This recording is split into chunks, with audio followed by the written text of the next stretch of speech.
Baik. Dan maknanya, nama Allah dalam perjanjian baru dan maknanya bagi kita. Nah, sekali lagi Bapak Ibu yang dikasih oleh Tuhan Yesus Kristus. Ya, nama yang pertama dari nama Allah dalam perjanjian baru adalah Theos. Nama Allah ini menjelaskan hanya Dia satu-satunya Allah yang benar. Tidak ada Allah lain selain daripada Dia satu-satunya yang benar. Ya. Nah,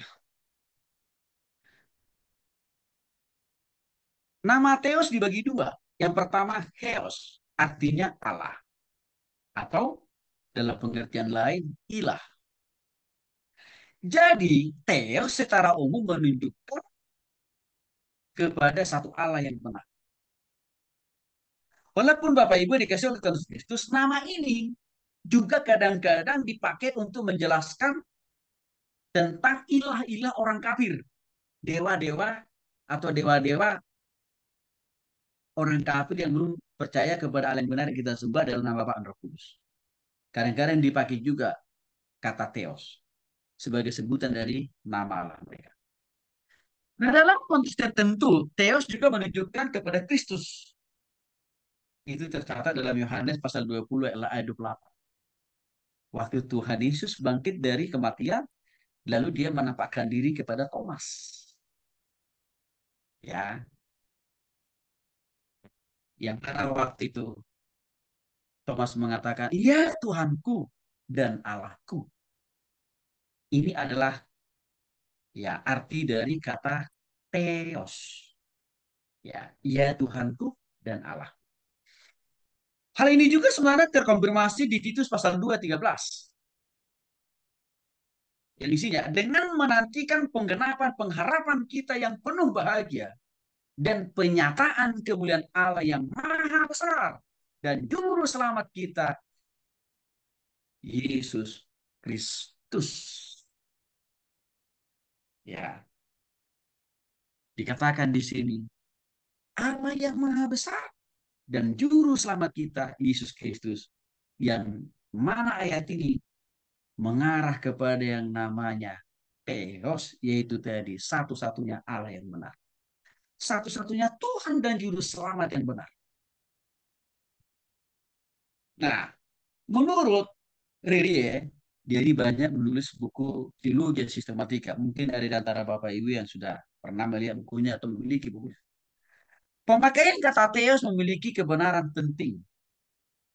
Artinya, Rerie mengatakan kata Theos itu memiliki makna yang sangat penting untuk menjelaskan Allah yang benar. Arti daripada Theos itu adalah ia adalah satu-satunya Allah yang benar. Dan Esa artinya satu. Itu dicatat dalam Matius pasal 23:9, Roma pasal 3:30, 1 Korintus 8 ayat 4 sampai 6. Nah, Bapak Ibu, dasar-dasar Alkitab inilah yang dijadikan menjadi acuan untuk menjelaskan keesaan atau kesatuan Allah yang ditegaskan kembali oleh Yesus Kristus dan gereja mula-mula. Yang kedua, arti kata Theos itu adalah ia unik. Mengapa? Karena hanya dia satu-satunya Allah yang hidup, Allah yang benar. Nah, itu ditegaskan juga dalam 1 Timotius 1 ayat 17.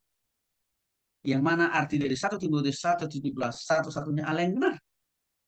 Dan juga dalam Yohanes pasal 17 ayat juga dikatakan satu-satunya yang kudus.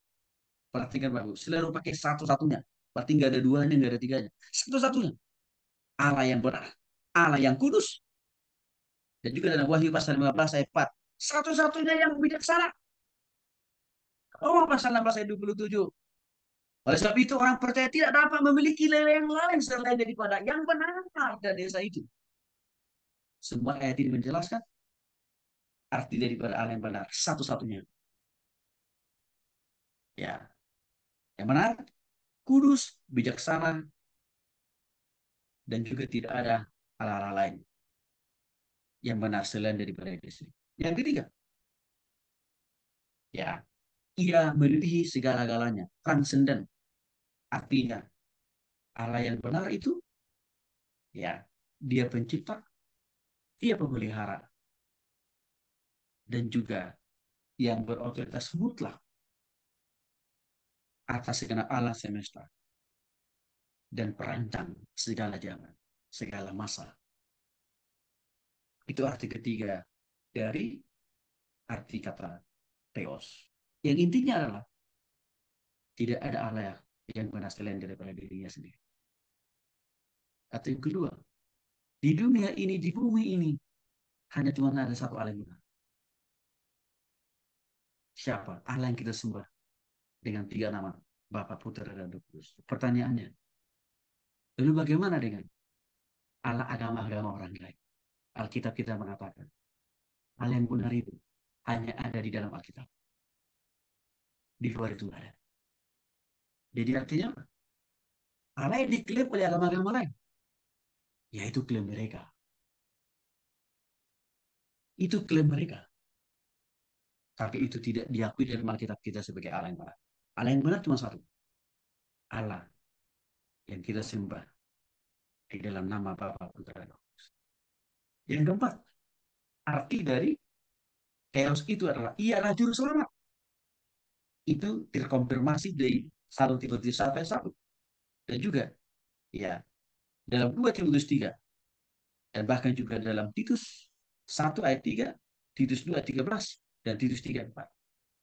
Arti dari ayat-ayat ini adalah ia mengutus Yesus. Untuk apa? Menebus manusia dari dosa. Dan juga menyerahkan dirinya sendiri lewat Yesus. Supaya mati dan bangkit buat kita. Untuk apa? Menebus kita dari segala dosa dan kesalahan-kesalahan kita. Ya. Dasar Alkitab penggunaan dari kata Theos itu sebagai alat. Walaupun beberapa ayat dari kita sudah bahas. Yang pertama, Bapak Ibu, dalam perjanjian baru ada 1317 kali dalam perjanjian baru pertama kali digunakan penggunaan kata Theos itu. 1317 kali. Penggunaan kata Theos yang notabene nama daripada Allah kita itu sebanyak 1317. Salah satu ayat pertama yang memakai nama kata Theos itu terungkap dalam Matius pasal 1 ayat 23.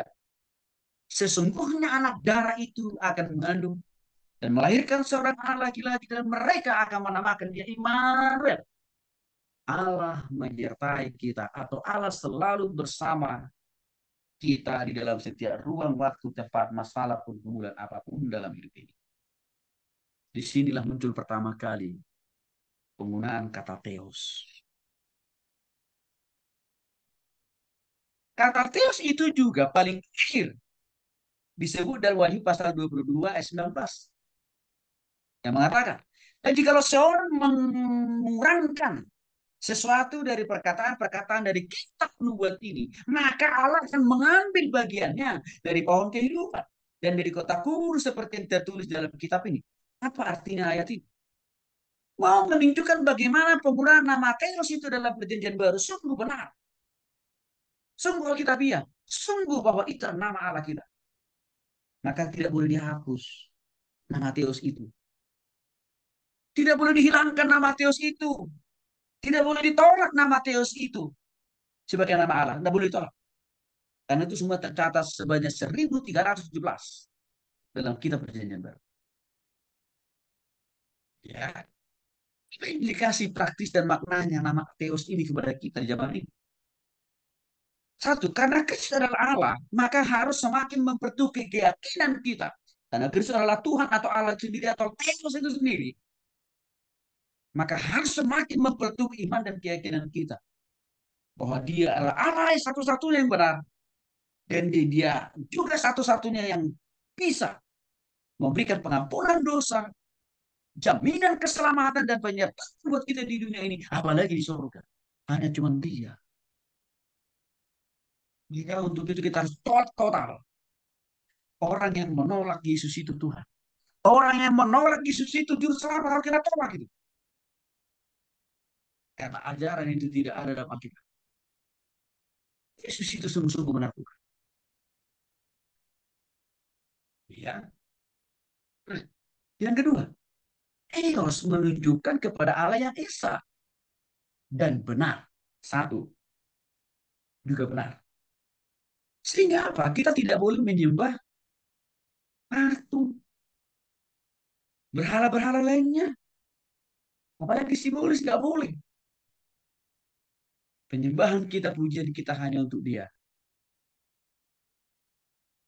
Ya, seorang diri. Maka dengan demikian Bapak Ibu, pengharapan kita hanya boleh kita sandarkan hanya kepada dia saja. Ini makna implikasi praktis bagi kita dari arti nama Allah, Theos. Itu apa Bapak Ibu? Nama kedua dari Allah dalam perjanjian baru adalah Kurios. Ini adalah panggilan nama Tuhan yang digunakan dalam perjanjian baru sebanyak 717 kali. Nama ini menjelaskan kekuatan dan kekuasaan Tuhan yang unlimited, tanpa batas. Kurios. Maka Bapak dikasih oleh Tuhan Kristus, apa artinya lebih spesifik lagi dari kurios itu? Artinya kekuatan, kuasa, atau Tuhan, atau Tuhan, atau pemilik. Jadi teos menekankan supremasi dan otoritas dari Tuhan, yang artinya Tuhan, sesuai dengan Yohanes pasal 4 ayat 11. Atau pemilik dalam Lukas pasal 19 ayat 33, serta majikan, ya, dalam Kolose pasal 3 ayat 22. Nah, kurios kalau digunakan dalam arti Tuhan, maka makna utamanya menyatakan kekalikannya, kekuasaannya maksudnya. Yang dinyatakan dalam sejarah dan kuasa Tuhan atas alam semesta dan juga segala sesuatunya, termasuk penguasaan Tuhan atas manusia. Jadi, kurios merupakan panggilan nama Tuhan secara khusus untuk menekankan otoritas atau kedaulatannya terhadap semua ciptaannya, termasuk Tuhan beroritas juga, berkarya juga di dalam diri kita sebagai manusia. Alkitab yang membuktikan bahwa kurios itu adalah nama Tuhan, itu terlihat di dalam Matius pasal 1 ayat 20. Tetapi ketika ia mempertimbangkan maksud itu, malaikat Tuhan nampak kepadanya dalam mimpi. Inilah firman Tuhan yang datang kepada Yusuf. Ya. Anak Daud, janganlah engkau takut mengambil Maria sebagai istrimu, sebab anak yang dikandungnya adalah dari Roh Kudus. Roh Kudus itu adalah gambaran daripada jadi kehadiran Allah Kurios yang bersifat roh, alias tidak terbatas, tidak dibatasi oleh ruang, waktu, dan tempat, karena dia roh. Ya, nah, kata Kurios terakhir dipakai di dalam Alkitab Perjanjian Baru dalam Wahyu pasal 22 ayat 21. Kasih karunia Tuhan Yesus menyertai kamu sekalian. Amin. Artinya dalam konteks ayat terakhir ini, Kristus disebut sebagai Kurios. Kasih karunia Yesus menyertai kamu sekalian. Itu artinya apa? Ya, Kurios. Ya, yang memberi kasih karunia kepada umatnya. Jadi hal ini membuktikan ketuhanan dari Yesus Kristus yang membuat dia patut dipuji dan disembah hanya sebab karena hanya dia Allah atau Tuhan yang benar satu-satunya di dunia ini. Tidak ada duanya, apalagi tiga. Apa implikasi praktis dan maknanya dari nama Kurios ini buat kita di zaman ini, Bapak Ibu? Karena Yesus Kristus adalah Kurios, artinya ya tidak terbatas, maha kuasa. Maka dengan demikian Bapak Ibu, kita harus makin bertambah taat kepadanya dalam segala hal. Karena dia adalah Tuhan. Yang kedua, kita harus makin percaya total kepada dia. Dalam situasi apapun juga.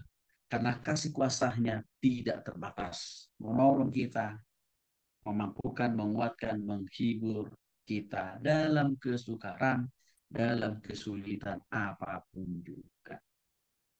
Bagi kita apa? Baca, renungkan, lakukan firman-Nya. Dan konsisten mempraktekkan firman itu di dalam setiap aspek kehidupan kita. Rumah tangga, di pekerjaan, di pelayanan, di usaha dan bisnis. Libatkan Tuhan. Ya, praktekkan firman Tuhan. Setiap detik, setiap menit, jam, minggu, hari, bulan, tahun. Itu implikasi praktis yang harus dilakukan. Nama yang ketiga dari Allah itu dalam perjanjian baru adalah Pater. Nama ini adalah nama Tuhan yang dipakai sebanyak 413 kali. Tetapi tidak semuanya menunjukkan kepada Allah sebagai Bapa. Karena nama Pater ini juga sebanyak 245 kali digunakan menunjukkan kepada Allah Bapa. Oke. Maka dengan demikian Bapak Ibu, Pater artinya ayah. Ya, orang tua atau nenek moyang atau bapak. Jadi Pater itu artinya bapak dalam hubungannya dengan Allah menunjukkan kedekatannya dengan kita. Ya, untuk itulah sebenarnya nggak salah kalau kita menyebut Bapak Allah itu atau Tuhan itu adalah Bapak kita. Karena itu mengacu kepada nama ini sebenarnya Bapak Ibu. Ya, nama Pater ini sendiri. Ya, ya. Jadi nama Pater ini juga memiliki arti bahwa Tuhan bertanggung jawab kepada kita, termasuk dalam hal memenuhi kebutuhan dan juga melindungi, menyertai, menjaga, serta merancang dan mewujudkan kita punya masa depan dengan masa depan yang lebih baik. Ya. Nah, dasar Alkitab, penggunaan dari nama Allah dengan sebutan Pater ini sebenarnya terlihat di dalam ya, uh, pertama penggunaan kata Pater ini bisa kita lihat di dalam Alkitab pertama kali ini di dalam Matius pasal 5 ayat 16. Isinya, demikianlah hendaknya terangmu bercahaya di depan orang supaya mereka melihat perbuatanmu yang baik dan memuliakan Bapamu yang di surga. Nah, muncul kata Bapamu di sini. Yang dalam bahasa lain adalah Pater tadi. Ya. Nah, penggunaan yang terakhir ada dalam Wahyu pasal 14 ayat 1. Dan aku melihat sesungguhnya anak domba berdiri di Bukit Sion dan bersama-sama dengan dia 144 ribu orang. Dan di dahi mereka tertulis namanya siapa? Nama bapaknya. Lagi-lagi ini nama bapaknya di sini adalah arti lain dari nama uh, Alen sendiri yang tadi dalam istilahnya Pater sendiri. Jadi semua ini menunjukkan penggunaan nama Pater itu adalah menunjukkan hubungan, relasi secara personal atau kedekatan Allah dengan kita. Maka sekali lagi Bapak Ibu, ya betapa bersyukurnya kita sebenarnya bahwa kita diberikan keleluasaan untuk apa berkomunikasi secara personal, secara pribadi dengan Tuhan. Maka saya katakan tadi, dalam doa kita, ya jangan sungkan memanggil nama Allah itu sebagai apa? Bapa. Ya, karena itu adalah bagian dari panggilan dari nama Allah dalam istilah lain dari bahasa ini adalah Pater sendiri. Apa implikasi praktis dari nama ini buat kita? Satu, kita harus bersyukur dan bangga. Karena kenapa? Karena kita ditempatkan oleh Bapa di surga menjadi anaknya. Oke. Menjadi anaknya kita. Maka dengan demikian kita punya hak mengadu, memohon kepada Bapa kita di surga yang disebut dengan namanya tadi pada tadi, ya, mengadukan segala permohonan kita, menyampaikan segala pergumulan kita, memohonkan supaya atas segala apa yang kita butuhkan dalam hidup ini. Ya, nah itu implikasi yang pertama. Implikasi yang kedua, Bapak Ibu, sebagai anak Allah, lagi-lagi tidak perlu takut akan hidup kita hari ini dan masa yang akan datang. Tidak perlu takut. Ya, Bapak Ibu dikasih oleh Yesus Kristus. Sekali lagi, ya, di awal tahun ini banyak orang selalu menitipkan doanya ke saya. Ya, orang-orang tua yang anaknya sudah berumur. Selalu pokok doanya Pak Pendeta tolong doakan Pak supaya di tahun 2024 ini anak saya dapat jodoh. Selalu itu pokok doanya. Tapi saya bilang, jangan khawatir, jangan takut. Kalau anak Bapak Ibu sudah diciptakan Tuhan ke muka bumi ini, apalagi dia sudah sungguh-sungguh bertobat kepada Tuhan. Tuhan yang menciptakan dia, Tuhan yang mengampuni dia. Sama, Tuhan yang sama juga pasti merancangkan pasangan hidup yang terbaik buat. Maka untuk itu Bapak Ibu, jangan sungkan mengadu dan bermohon kepada Bapa kita. Ya. Nah, lima berikutnya dari Allah kita itu dalam konteks perjanjian baru, yaitu despotes. Despotes panggilan nama Tuhan yang dipakai 10 kali dalam perjanjian baru. Dua kali diterjemahkan arti kata despotes itu adalah Tuhan, dua kali. Di dalam Lukas pasal 2 ayat 29 dan juga dalam Kisah Para Rasul 2 ayat 24. Lima kali diterjemahkan arti kata despotes itu Tuhan. Itu dicatat dalam 1 Timotius 6 ayat 1 sampai 2. Demikian juga dalam 2 Timotius 2 ayat 21 dan Titus 2 ayat 9, 1 Petrus 2 ayat 18. Dan tiga kali diterjemahkan arti kata despotes itu penguasa. Itu dicatat dalam 2 Petrus 2 ayat 1, Yudas 1 ayat 4, Wahyu 6 ayat 10. Jadi, despotes artinya tuan, penguasa, sama artinya Tuhan. Jadi despotes menekankan kepemilikan Allah sebagai Tuhan dan penguasa yang berhak atas semua hidup kita. Bahkan sering saya katakan begini, kita orang tua tidaklah lebih merasa berhak atas hidup kita sendiri, termasuk atas hidup anak-anak kita, tapi Tuhan lebih berhak. Ya, sekali lagi Bapak. Itu lahir dari kita sebagai orang tua. Jangan lupa, Tuhan lebih berhak atas anak kita. Kenapa? Kalau anak itu pun lahir dari kita, itu karena Tuhan. Artinya apa? Kita itu hanya menjadi alat perbandingan sama Tuhan aja.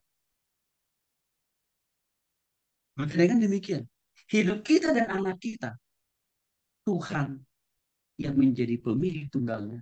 Tuhan juga yang lebih apa? Bekerja dan berkarya dalam hidup mereka dan juga masa depan mereka. Sama,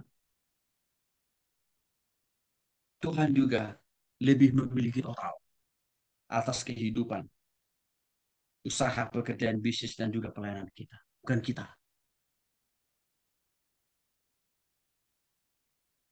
Maka ini harus kita pahami Bapak Ibu. Maka kalau Tuhan izinkan terjadi sesuatu di dalam usaha bisnis kita, ya percayailah. Ada maksud Tuhan di balik itu. Walaupun mungkin itu berupa kesukaran. Walaupun mungkin itu berupa krisis. Tetaplah percaya Tuhan. Yang penting Tuhan adalah Allah. Maha mengerti kesulitan apa yang sedang kita alami. Ya, di dalam masa-masa sulit itu Bapak Ibu. Jadi jangan kita menganggap, ada Tuhan pergumulan saya kok belum ada endingnya, belum ada ujungnya, kok belum berakhir ya. Ya, pahami. Tuhan tetap ada. Tuhan sedang bekerja. Dasar Alkitab, bahwa nama Allah itu adalah despotes. Ya, terlihat jelas dalam kisah para rasul 4 ayat 24. Ketika teman-teman mereka mendengar hal itu, berserulah mereka bersama-sama kepada Allah. Katanya, ya Tuhan, Engkau yang menjadikan langit dan bumi, laut dan segala isinya. Ya Tuhan, Engkau yang menjadikan langit dan bumi, laut dan segala isinya. Ya, Tuhan yang menjadikan langit dan bumi ini adalah nama lain dari nama Allah Despotes. Jadi dengan demikian, Bapak Ibu dikasih oleh Tuhan Yesus Kristus, saya kira sangat jelas ya bagaimana Tuhan berkuasa total, mengendalikan total, juga berkarya di dalam segala sesuatu yang terjadi dalam hidup kita. Makna dan implikasi praktisnya buat kita dari nama Allah dengan sebutan Despotes. Tuhan adalah pencipta segala sesuatu termasuk Bapak Ibu Saudara dan saya. Maka kalau dia menciptakan kita, kalau dia masih berikan kita nafas kehidupan sampai hari ini, dia juga berkuasa total memberkati, menyertai, menjagai kita di tahun yang baru ini.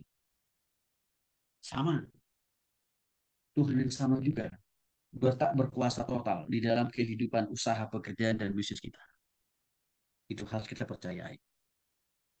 Ya, Nah, kan dengan demikian Bapak Ibu, kenapa Tuhan ciptakan kita menjadi seturut dengan gambar dan rupa Allah? Artinya apa? Kita punya kelebihan, kita punya keistimewaan dibanding daripada ciptaan-ciptaan yang lain, tanaman, tumbuhan, binatang dan sebagainya.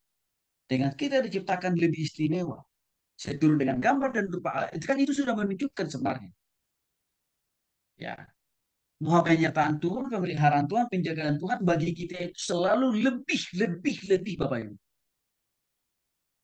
Baik, lebih besar penyertaan, pemeliharaan, penjagaan Tuhan dibanding daripada ciptaan-ciptaan yang lain. Siapa itu? Binatang, tanaman, tumbuhan. Maka kenapa? Ya, Altis mengatakan, Salomo pun dalam kemuliaannya, ya, karena Tuhan yang mendandani Salomo. Maka untuk itu ayat itu mengatakan, jangan engkau khawatir akan hidupmu, akan masa depanmu, termasuk akan apa yang kau makan dan minum. Karena kenapa? Hal yang lebih penting, hal yang lebih vital, hal yang lebih vital, hal yang lebih mendasar aja Tuhan kasih kok. Apa? Nafas hidup. Maka setelah saya katakan kepada banyak orang yang sedang terpaku oleh virus kekhawatiran hari-hari ini. Kalau Bapak itu masih dikasih nafas hidup oleh Tuhan hari ini, itu artinya apa? Tuhan masih berikan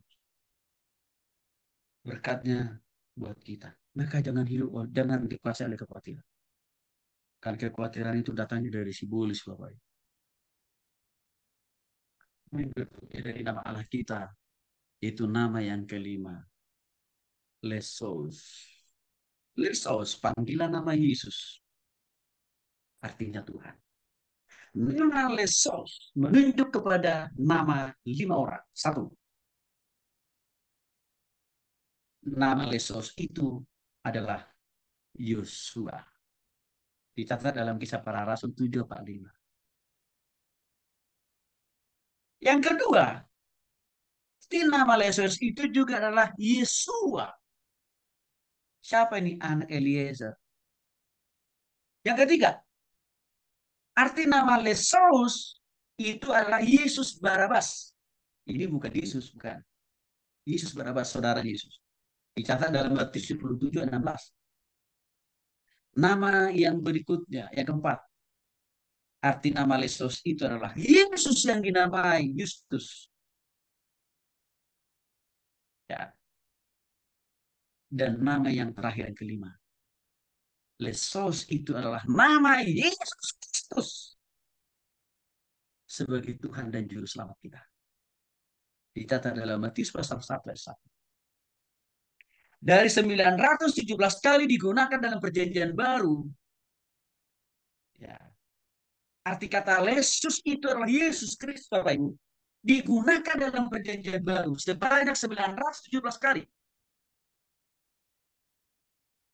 Merujuk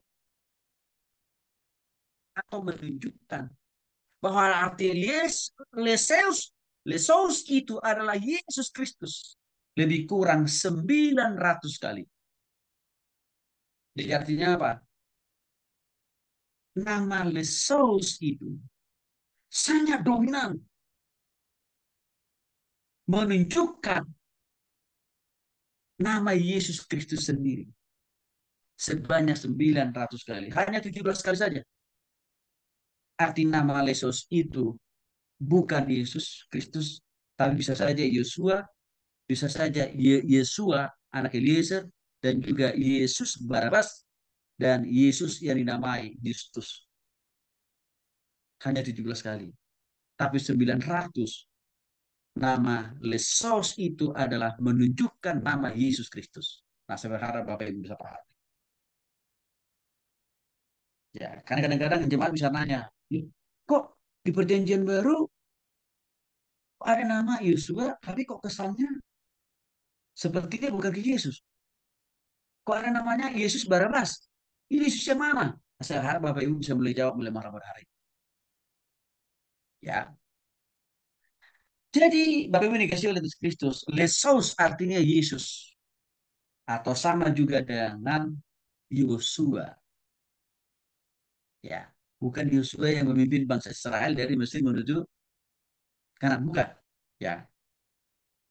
Nama Yesus dalam bentuk Yunaninya, nah ini Bapak Ibu. Dalam bahasa Yunani, nama Yesus itu adalah Yosua.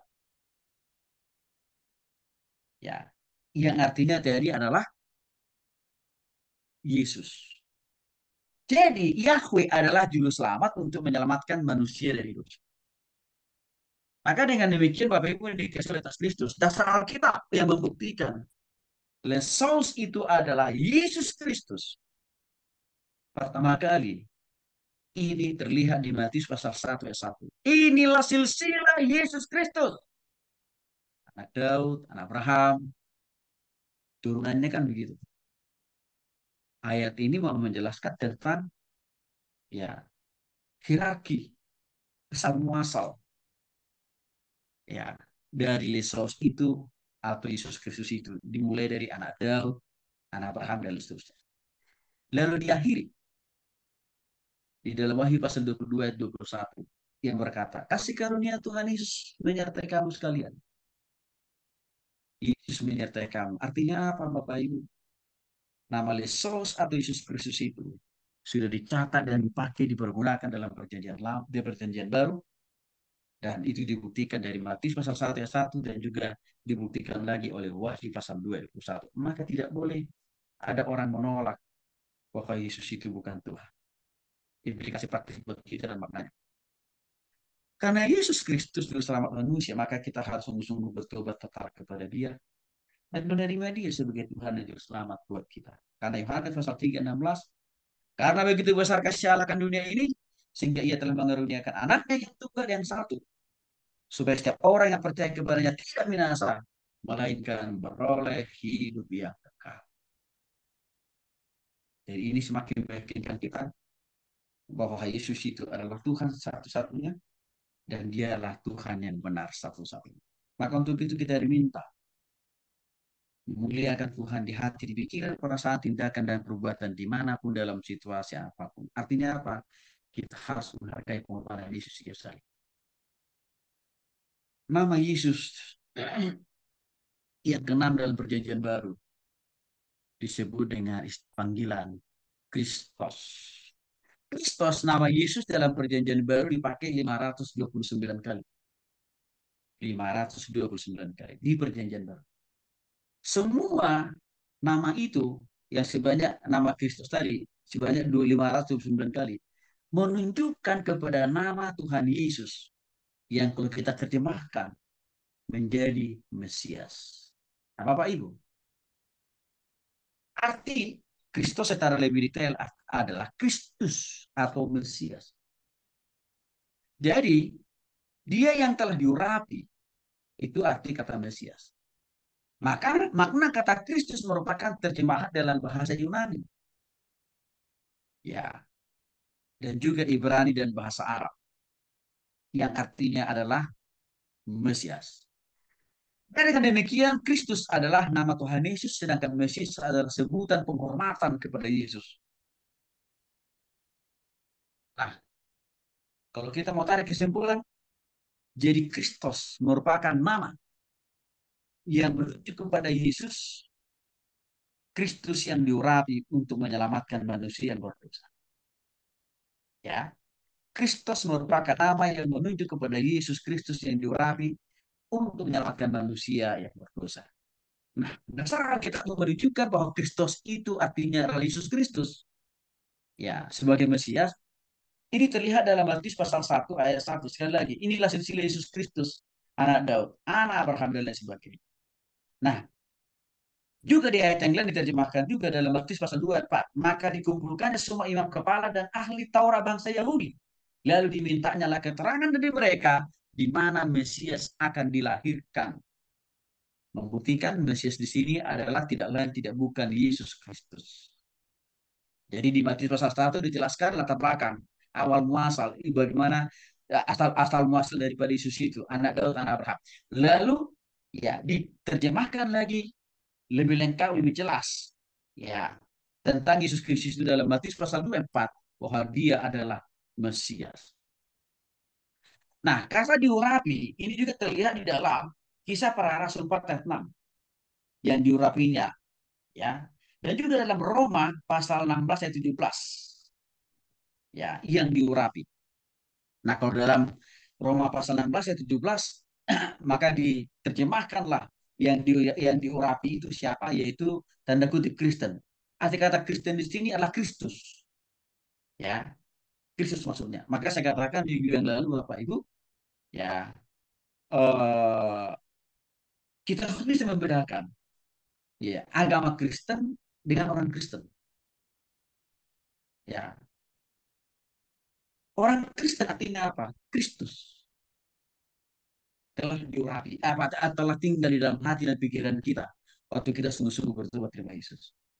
Maka, ya, kalau kita lihat arti kata Kristen dalam bahasa Yunani adalah Kristianos. Yang kalau kita terjemahkan dalam bahasa Indonesia, Kristus tinggal di dalam hati kita secara pribadi waktu kita sungguh-sungguh bertobat kepada Kristus. Nah, itu sejajar dengan arti nama Kristos. Ya, dalam bahasa Yunani-nya, Bapak Ibu, yang artinya adalah Kristus tinggal dalam hati kita, yang diterjemahkan dalam istilah lainnya itu Kristen. Ya, nah, apa implikasi dan makna nama ini buat kita? Karena Yesus Kristus adalah Tuhan dan Juru Selamat buat kita, maka Bapak Ibu yang dikasih oleh Tuhan Yesus Kristus, kita, ya, yang sudah mendapatkan karya pengampunan dosa lewat kematian dan kebangkitan Kristus lebih dari 2000 tahun yang lalu, kita dipanggil untuk juga menjadi perpanjangan tangan Tuhan, menyuarakan, memberitakan karya pengampunan Yesus Kristus yang sudah usai dilakukan di kayu salib. Dengan cara apa? Kita harus menjadi saksi Kristus.